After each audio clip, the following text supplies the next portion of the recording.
2024 లేదా 25లో డిగ్రీ లేదా బీటెక్ చదివారా? సాఫ్ట్‌వేర్ జాబ్ కోసం ఎదురు చూస్తున్నారా? అయితే కోడ్ జ్ఞాన్ 100 డేస్ కోర్సులో చేరండి, జాబ్ సాధించండి. నమస్కారం రచిత మైనంపల్లి గారు. నమస్తే సిరి. ఇప్పుడున్న ప్రెజెంట్ సిచ్యువేషన్లో మనం చూస్తే చాలా ఎక్కువ పెళ్లిళ్ళు ఇలానే జరుగుతున్నాయి అని అనుకోవచ్చు. ప్రేమించింది ఒకరిని, పెళ్లి చేసుకుంది ఇంకొకరిని. ఇలాంటి సందర్భాల్లో ఇటు అమ్మాయి అయినా అబ్బాయి అయినా వాళ్ళ రిలేషన్షిప్ అనేది ఎలా ఉంటుంది అండ్ దానివల్ల నిజంగానే మనకి ఫర్దర్గా రిలేషన్షిప్ మీద ఎలాంటి ఇంపాక్ట్ పడే అవకాశం ఉందంటారు మ్యామ్? ఇప్పుడున్న సమాజంలో బాగా జరుగుతున్నాయి. ఇప్పుడు మీరు అన్నట్టు దానివల్ల చాలా డిఫరెంట్ వైల్డ్ బిహేవియర్స్ అన్ఫార్చునేట్లీ ఆడవాళ్ళ నుంచి కూడా చూడడం అనేది చాలా కొంచెం అంటే కొంతమందికి క్వశ్చన్ వస్తుంది ఏంటంటే మగాళ్ళు కూడా చేశారు కదా, వాళ్ళని క్వశ్చన్ అడగరు, ఆడవాళ్లను క్వశ్చన్ వేస్తున్నారు అనేది నేను ఈ మధ్య కూడా విన్నాను. నేను మగాని సమర్థించట్లేదు, లేకపోతే ఆడవాళ్ళు ఎందుకు చేస్తారని ప్రత్యేకంగా నేను పాయింట్అవుట్ చేయట్లేదు. బట్ ఒక స్త్రీతత్వానికి ఒక క్షమాగుణం కానీ ఒక పరిధి అనేది గీశారు. అది ఎందుకు గీశారు, ఎవరు గీశారు అనేది కాకుండా మనం అక్కడి నుంచే వచ్చాం కాబట్టికే ఎస్పెషల్లీ మన ఇండియన్ విమెన్కి ఆ respect because of the tolerance and patience ఉండాలా. ఎందుకు ఉండాలి అంటే నా దగ్గర ఆన్సర్ లేదు. But at the same time నీకు ఇష్టం లేకపోతే చేసుకోకపోవడం ఫస్ట్. ఆ తెగువ ఏది ఇప్పుడు వీళ్ళు చూపించే తెగువ ఏదైతే ఉందో అది ముందే తెగువ చూపించేసి ఇష్టం లేకపోతే పెళ్లి చేసుకోకపోవడం బెటరు. లేదు నీకు తల్లిదండ్రులతో ఇష్టం ఉండి వాళ్ళు బెదిరించి చేశారు అని అంటే గనక ఆ పెళ్లి తర్వాత కూడా నీకు ఇష్టం లేకపోతే అక్కడి నుంచి నువ్వు వెళ్ళిపోవచ్చు. అంటే పెళ్లి చేశారు అంటే ఇదే బెదిరింపు నువ్వు ముందు బెదిరియొచ్చు. ఇంత ఒకళ్ళని మర్డర్ చేసి అంత స్థాయికి ఎదిగారు, అంత భయం లేని తత్వంకి ఎదిగిన వాళ్ళు వేరే వాళ్ళకు కూడా భయపడారు కదా.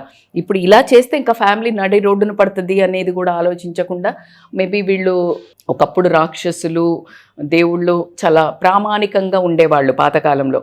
ఇప్పుడు ఆ రూపాలు లేవు, కానీ ఇలా ఒక రూపాలలో ఎక్కడో ఒక చోట ఒక దొంగలు ఒక కసాయి వాళ్ళు ఉండేవాళ్ళు. ఇప్పుడు ఎవరింట్లో ఎవరున్నారో ఒక తెలియని పరిస్థితి అయితే వచ్చింది. దానికి ఒక ముసుగు ఏమేశారంటే ప్రేమ అనవనివ్వండి, మా మనస్సు మా ఇష్టం మా స్వేచ్ఛ అనే ఒక ఫ్రీడమ్ అనే పదం చాలా స్వాతంత్రం అనేది సెలబ్రేట్ చేసుకున్నాము మనం ఒకప్పుడు. అంటే మన దేశాన్ని విముక్తి చేసినప్పుడు స్వాతంత్రం అనే పదానికి చాలా పెద్ద గొప్ప విలువ ఉంది. స్వాతంత్రం ఏంటి? నువ్వు ఒక మంచి పని చేయడానికి నిన్ను ఎవరైనా వెనక్కి గుంజితే నువ్వు నోరు తెరిచి మాట్లాడు. Democratic country, speak truth, speak right అనే ఒక పదాలకు వచ్చినది. కానీ ఇప్పుడు ఏం జరిగిందంటే ఆ ముసుగులో చాలా తప్పుడు పనులు అయితే జరుగుతున్నాయి. So coming to the me point, first మూడు రకాలుగా దెబ్బతినే ఆస్కారం ఉంది. ఈ 3 పాయింట్లు మీరు మానసికంగా ఫస్ట్, తర్వాత రిలేషన్స్ పరంగా సెకండ్, థర్డ్ వచ్చేసి సామాజిక పరంగా. ఈ 3ని దృష్టిలో పెట్టుకొని నువ్వు అడిగేయాల్సి ఉంటుంది. మానసికంగా ఖచ్చితంగా నార్మల్గా ఒక అమ్మాయి అనుకుని అవన్నీ ఇబ్బంది పెట్టో లేకపోతే ఏదో సమాజపరకంగానే ఏదో రకంగా చేసుకోవాల్సి వచ్చింది, అయిపోయింది, డన్ అండ్ డస్టెడ్. నువ్వు ఏది చెయ్యాలన్నా ఎప్పుడు చెయ్యాలి?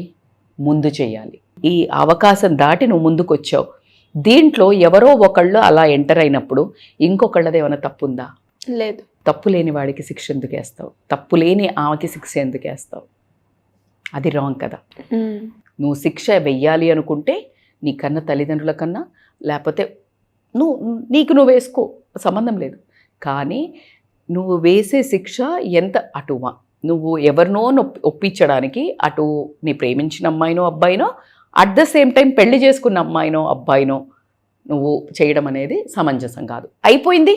ఇప్పుడు మీరు చెప్పారు అన్నోన్ వ్యక్తిని నేను బాధ పెట్టడం కరెక్ట్ కాదు అని అన్నారు, కానీ అలా నేను మూవ్ ఆన్ అవ్వలేను కదా. డూ యు నో, నాకు ఇప్పుడు right now I'm doing 1 counselling.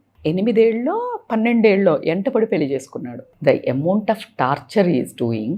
Now she want to get out of that marriage. So నీకు ఆ తర్వాత ఇప్పుడు నువ్వు ఏడ్చావు పండుగ కొనుక్కోవాలి, నాకు మామిడి పండు కావాలి, మామిడి పండుగ కొనుక్కుని తీసుకుని వచ్చావు. పురుగులు ఉండవని ఏమిటి గ్యారంటీ? నువ్వు కట్ చేసేంత వరకు నీకు తెలియదు కదా. నువ్వు ఏడుస్తున్నావు, అది దాంట్లో పురుగులు ఉంటాయి రా అని అమ్మ చెప్తోంది, నాన్న చెప్తున్నాడు. లేదు, ఎందుకో వాళ్ళు కూడా తప్పై ఉండకపోవచ్చు, బట్ చెప్పేశారు కదా, అయిపోయింది. దానికంటే మంచిదని చెప్పి నీకు హెల్దీ అని చెప్పి మామిడికాయ అంటే వెయిట్ పుట్ ఆన్ చేస్తామని పైనాపిల్ ఇచ్చారు. సో నౌ యువర్ స్టమక్ అంటే బేసిక్స్ అయితే ఫుల్ఫిల్ అవుతాయి కదా. మనస్సుని నీకెప్పుడు ఒప్పించగలగాలి, నీ మనస్సు అంత ఘోరంగా ఉంది అంటే ముందే ఒప్పించగలగాలి. ముందు ఒప్పించలేనప్పుడు you don't have any right to suffer opposite person. అలాంటప్పుడు ఎలా చేయాలి? ఫస్ట్ ఆఫ్ ఆల్ నీ మనస్సుకు నువ్వెప్పుడు ఇది నా reality, this is my reality. ఇప్పుడు నువ్వు రియల్ లైఫ్లో చూసి అబ్బా ఈ అమ్మాయిలాగా అనే హస్బెండ్, ఈ అబ్బాయిలాగా, ఇస్ ఇట్ ట్రూ? అసలు వాళ్ళ లైఫ్లో ఎంత బక్వాస్ ఉందో, మేకప్ చేస్తే ఎంత ఘోరంగా ఉందో. This is how real lifes are going on. Okay, so నీకు డెస్టినీ ఉంది అంటే ఏదో మీ ఇద్దరికి పూర్వజన్మలు ఏదో అంటే బిలీవ్ చేస్తారు, ఇవన్నిటికి చెప్పను, but there is some source of connection is there. మీ ఇద్దరికి అకౌంట్ సెటిల్మెంట్ ఉంది. అది కష్టమా నష్టమా, కొట్లాట, ప్రేమ, బంధమా, డబ్బు ఉందా డబ్బు లేదా, ఇదంతా మీకే ఎక్కడో ఉంది, అన్ఫుల్ఫిల్డ్ థింగ్స్. అందుకే ఎన్ని జన్మలైనా నువ్వు ఎక్కడ తప్పించుకొని పోయినా మళ్ళీ నెక్స్ట్ జన్మలో నువ్వు పుట్టాల్సిందే, నువ్వు ఫుల్ఫిల్ చేయాల్సిందే. So this is how the theory is going on అంటారు. సో ఫస్ట్ నేను మనసుకు చెప్పుకోవడము, బౌండరీస్. ఈ పెళ్లి చేసుకున్న అతనితో నా రిలేషన్ ఇది ట్రూత్, ఇది రియల్, దీన్ని I have to take forward. What I have left behind as a left behind. నేను ఆ బ్యాగేజ్ను గనక మొత్తం ఎత్తుకొని ముందుకెళ్తే, పాత బట్టలను నువ్వు పట్టుకొని సూట్ కేసులో వెళ్తా, నువ్వు ఎంత కొత్త బట్టలు కొనుక్కున్న సూట్ కేసులో పెట్టుకోగలుగుతావా? పెట్టుకోలేవు కదా.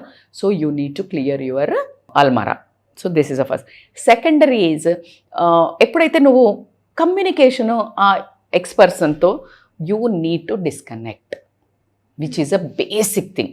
ఎందుకంటే ఏ టైంలో మనం ఎమోషనల్ అవుతామో, ఏ టైంలో ఎమోషనల్ బ్రేకేజ్, అటువైపు వాళ్ళు మంచోళ్ళు అయితేనేమో అట్లీస్ట్ ఒక కనెక్షన్లోనే ఉంటారు, అటువైపు వాళ్ళు ఎక్స్ప్లాయిటేషన్లో ఉంటే ఎట్లాగో పెళ్ళైపోయింది కదా జస్ట్ నేను వాడుకుంటా అనే దాంట్లో కనుక నిన్ను తీసుకెళ్ళినట్టయితే కథం అయిపోయింది. నువ్వు ఎక్కడ అంటే నిన్ను నువ్వు తలెత్తుకొని చూసుకోలేని ఒక స్టేజ్లోకి వస్తావు. సో నీకు ఒక బాధ్యత, నేను నీతో 7 అడుగులు వేశాను, నేను నీతో అన్నిట్లో ఉంటా అని నమ్మకంగా చేసావు కాబట్టి ఇదొకటి. అట్లా కాకుండా నువ్వు అంటే ఇప్పుడు నేను చెప్పిన మానసిక రిలేషన్స్ కాకుండా అదే రిలేషన్షిప్లో ఎట్లా ఎఫెక్ట్ పడుతుందంటే, నువ్వు annoyingly you will be torturing that opposite family members. Annoyingly నీకు ఇష్టం లేదు ఈ మనిషి.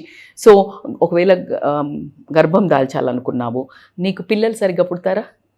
అసలు అట్లా కాకుండా నువ్వు ఫిజికల్లీ సరెండర్ కావాలి ఇష్టం లేని ఆయనకి, అంటే నాకు ఇష్టం లేదు అనుకుంటున్నాను, నేను ఎవరినో ప్రేమించి అనుకుంటున్నాను, physical torture. You can't surrender to him completely. When you are not surrendering అక్కడ గొడవలు స్టార్ట్ అవుతాయి. ఎందుకంటే ఆ పర్సన్ కల్మషం లేకుండా చేసుకున్నాడు కదా, అరే నా భార్య నా సొంతం అనుకుంటాడు కదా. ఇది చాలా ఒక ప్రాబ్లమాటిక్ సిచ్యుయేషన్.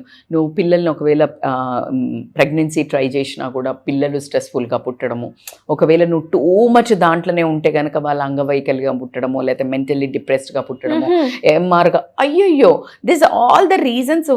అంటే ప్రతి పుట్టినోళ్ళందరికీ వాళ్ళకి జెనెటికల్ అన్నా ఉంటుంది, వాళ్ళు లోపల ఈ ఎఫైర్సే అక్కర్లేదు, లేకపోతే ప్రేమించిన వాళ్ళు అక్కర్లేదు, ఏదో ఒక స్ట్రెస్ఫుల్ సిచ్యుయేషన్స్ కూడా క్రియేట్ చేయొద్దు. ప్రాపర్ ఫుడ్, అందుకే అన్ని యాంగిల్స్ ఆ టైంలో ఏం చెప్పకండి, ఆ టైంలో ఏం పెట్టకండి అంటుంటారు. ఆ టైంలో చెప్తే ఏమవుతుంది? Because that is how the children effect kids, కాబట్టి అది చాలా ఇంపార్టెంట్. అట్లా కాకుండా నువ్వు కనుక అలా ఒక సమాజంలో కూడా ఒక పెద్ద డేంజరస్ సిచ్యుయేషన్ క్రియేట్ అవుతుంది కదా. నువ్వు ఇప్పుడు ఇట్లా ఉన్నావు, ఇంకేదైనా మెయింటైన్ చేస్తున్నావు, సమాజంలో ఇట్ షోస్ నీ మీద వాల్యూ పోతుంది. నువ్వు అంటే how you will be seen in a society, you can't look up to yourself. So ఇలాంటివన్నీ నువ్వు ఖచ్చితంగా దూరదృష్టితో ఆలోచించాల్సిన విషయం ఉంది. How you will be able to manage, and which is a very wrong thing. Do at least one thing.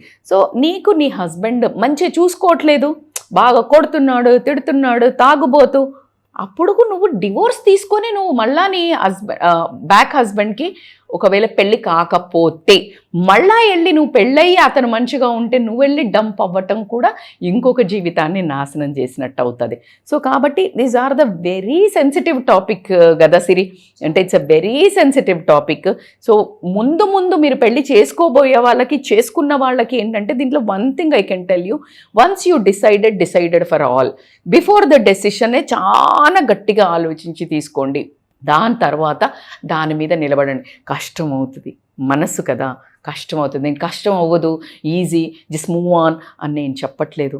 ఇప్పుడు నేనున్న పరిస్థితుల్లో డూ యూ థింక్ నేను ఐఎమ్ టెల్లింగ్ ఫ్రమ్ జస్ట్ ఇక్కడ చెప్పడానికి? చాలా కష్టం, నరాలు తెగిపోతాయి. నేను నా బిడ్డను ప్రాణంగా ప్రేమించా, నేనే మూవ్ ఆన్ అవ్వట్లా, living with pain. But at the same time నా ఇంకొక కూతురు ఉంది, నా హస్బెండ్ ఉన్నాడు, మా అమ్మ నాన్న ఉన్నారు, నా వ్యూవర్స్ నన్ను విపరీతంగా ప్రేమిస్తున్నారు. వీళ్ళ కోసం I should keep that pain inside and move with a real intention, good intention to take care of that. అంతేగాని నేను ఇక్కడే ఆగిపోతా అంటే వీళ్ళందరినీ నేను సఫర్ చేసినట్టేనా? మా అమ్మ వాళ్ళ పాపం ఏంటి, తన కూతురు తనకు అంత భయంకరంగా ఏడుస్తూ తినకుండా ఉంటే వాళ్ళ నరకం కదా. ఆ ఏజ్లో నా హస్బెండ్కి కూడా నా సపోర్ట్ కావాలి. మేబీ నేను I can give he support and he can support me. And నా ఇంకో డాటర్ ఉంది, అంటే నేను ఇష్టం లేదా అని నన్ను క్వశ్చన్ వేసింది, నేను ఎందుకు బతుకుతున్నా అని అడిగినప్పుడు నా దగ్గర ఆన్సర్ లేదు. నువ్వు ఏదైతే త్యాగం చేసి నీ తల్లిదండ్రి కోసమనో నువ్వు సమాజం దేనికోసం చేసుకున్నావో I don't know, stand by that. అదే విధంగా నిన్ను వెల్కమ్ చేసిన ఒక సోల్కి సాటిస్ఫాక్షన్ చేయాలా వద్దా నువ్వు? సో దట్ ఈజ్ హౌ నేను ఎవిడెన్స్తో పాటు నేనేం చేస్తున్నానో మీకు చెప్తున్నాను. నా కష్టం ముందు ఏ కష్టమైనా కరెక్టా? ఒక కడుపులో కానీ 26 సంవత్సరాలు పెంచిన ఒక తల్లి పడే కష్టం ముందు నిన్ను ప్రేమించిన వ్యక్తి నిన్ను కనదాకా కరెక్ట్గా చూసుకుంటాడో లేదో ఒక తెలవని దానికోసం నిన్ను కన్న తల్లిదండ్రులు ఏం నమ్మి చేశారో నువ్వు కూడా వాళ్ళ మీద ప్రేమతో ఒప్పుకున్నప్పుడు నిన్ను కడదాకా చూసుకుంటా అన్న భర్త ఎంటర్ అయినప్పుడు ఖచ్చితంగా నువ్వు సరెండర్ అవ్వాల్సిందే. So that is how you need to focus on all these areas.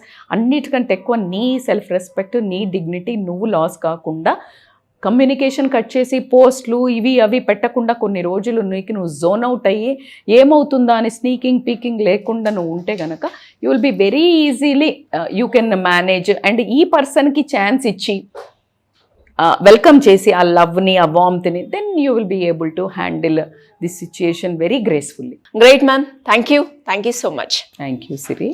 Suman టీవీలో మీ పర్సనల్ అండ్ బిజినెస్ ప్రమోషన్స్ కోసం కింది నెంబర్కి కాంటాక్ట్ చేయండి.